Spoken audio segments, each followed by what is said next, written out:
Welcome to Made for More, a podcast where we dive into all things faith, ministry, and everything in between. My hope is that through these conversations, you'll be reminded that you were made on purpose and for a purpose. Whether you're navigating your faith, leading in ministry, or just looking for encouragement in everyday life, this space is for you. With that in mind, let's jump into today's episode of Made for More. All right. Well, thank you again for tuning into another episode. See, this week we're going to be talking about how do kids show us the heart of God? I think this is such an incredible topic because kids just have such an extraordinary way of revealing the heart of God in ways that are simple yet so deeply profound.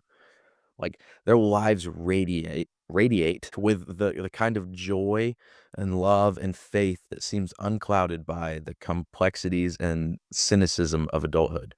It's no wonder that Jesus welcomed children with such open arms, even going so far as to use them as examples of the faith required to enter the kingdom of heaven.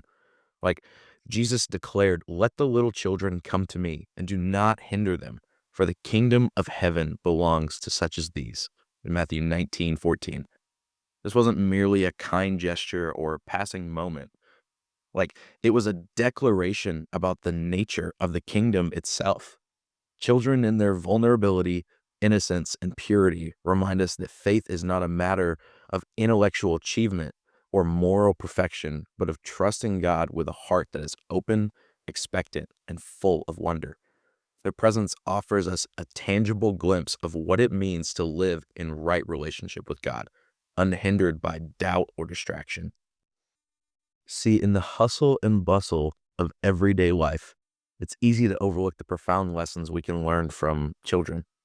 Their simple acts of faith and their natural inclination to trust serve as a mirror, reflecting the kind of relationship God longs to have with us. Children don't complicate their faith, they live it. They leap into the unknown with an assurance that they will be caught, a confidence that God calls us to emulate. See, as adults, we often lose sight of this simplicity. We're bogged down by the weight of our own doubts and fears. Yet every time we pause to truly engage with the children in our lives, we're offered a chance to remember what it means to trust God without reservation. In their trust, their joy, and their unconditional love, children become living parables of the kingdom of heaven, reminding us of the simplicity, beauty, and depth of life rooted in God's presence. One of the most powerful ways children reflect God's heart is through their unwavering trust. A child's ability to trust is both instinctive and profound. See, when a parent reaches out their arms and says, "jump," the child doesn't pause to consider the risks or question the outcome. They just simply leap, fully confident that they will be caught. This kind of trust is not a product of overthinking or rational calculation. It's a natural response to the security and love that they feel.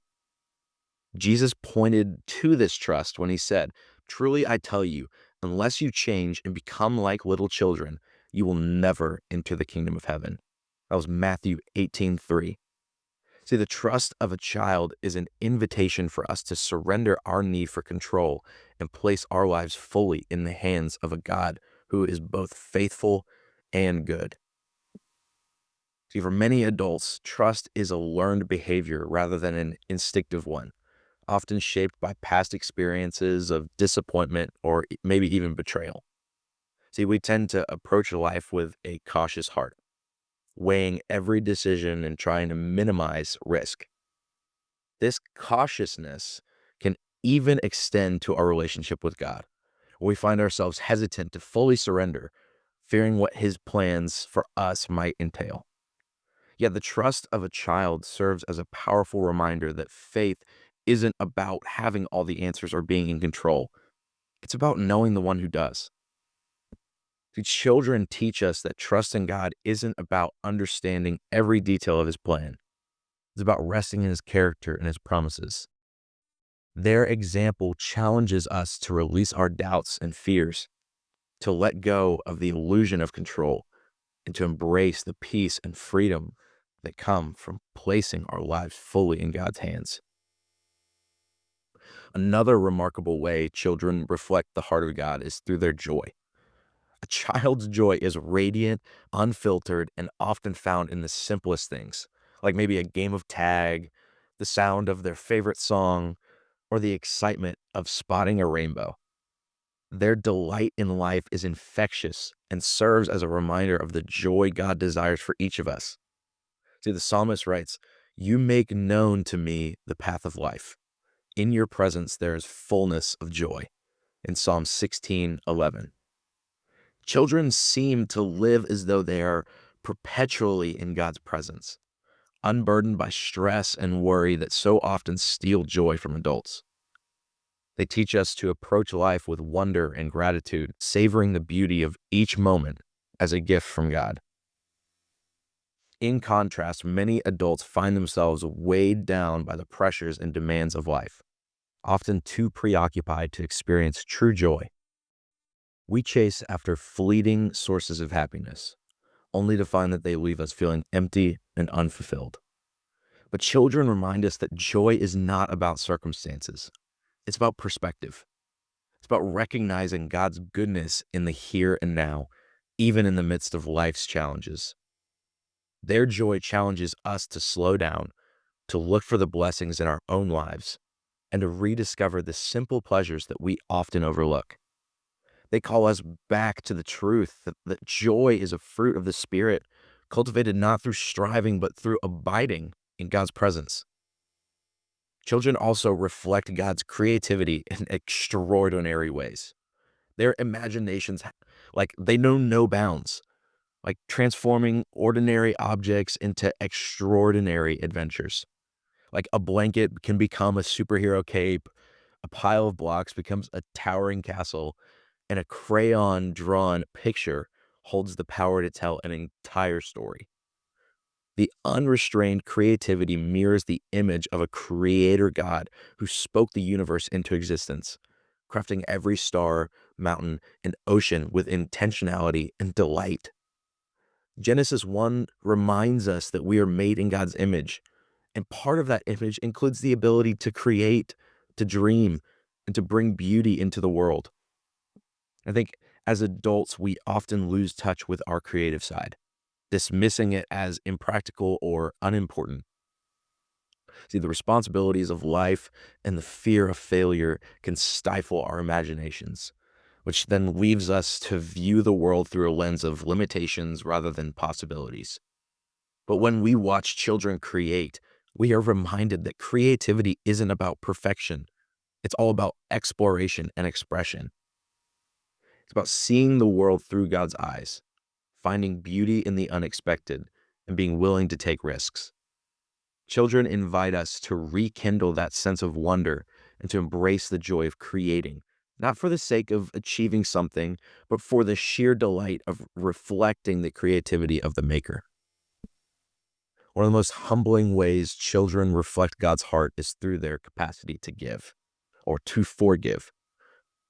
When a child is hurt, their pain is real, but it is often short-lived. They're quick to extend grace, to let go of their hurt, and to restore the relationship. And their forgiveness is not conditional or grudging. It is given freely and completely. I think this mirrors the heart of God who forgives us not because we deserve it, but because of his great love for us. See, Paul writes in Ephesians 4:32, it says, "Kind and compassionate to one another, forgiving each other, just as Christ, God, forgave you." Watching children forgive reminds us of the freedom that comes from releasing our hurts and choosing to extend grace. For adults, forgiveness can be much more complicated in the process. See, we often hold on to grudges, replaying offenses in our minds, and allowing bitterness to take root. We convince ourselves that forgiveness must be earned, forgetting that God's forgiveness towards us is a gift we could never earn. See, children teach us that forgiveness is not about fairness, and it's about freedom.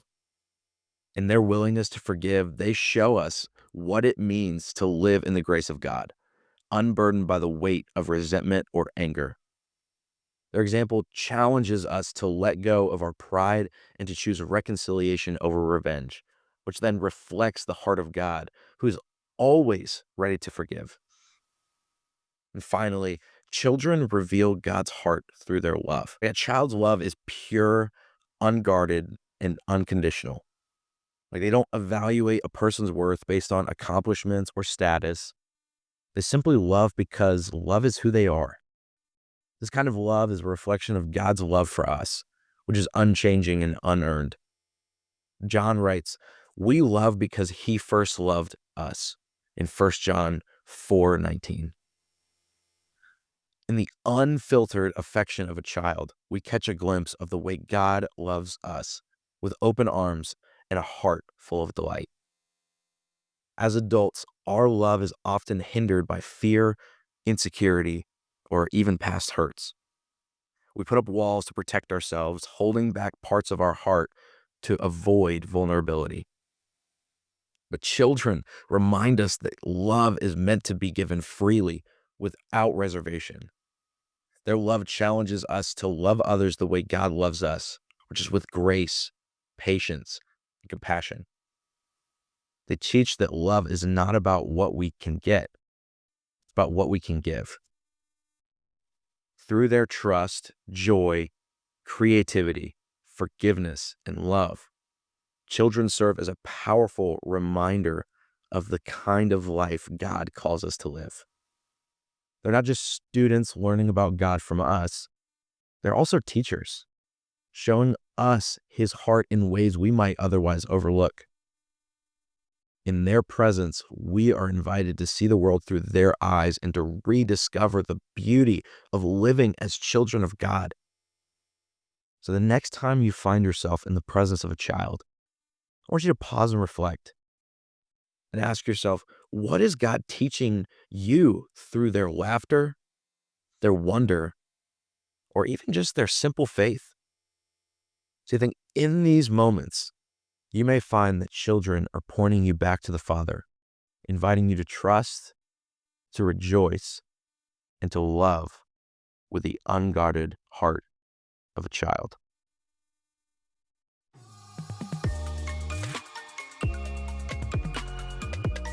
Thanks for tuning in to this episode of Made for More. My prayer is that today's conversation encouraged you, challenged you, and reminded you that God has created you with purpose and intention. If you enjoyed this episode, don't forget to subscribe, share it with a friend, or leave a review. Until next time, remember, you were made for more. So live with purpose and trust God in the journey. See you next time.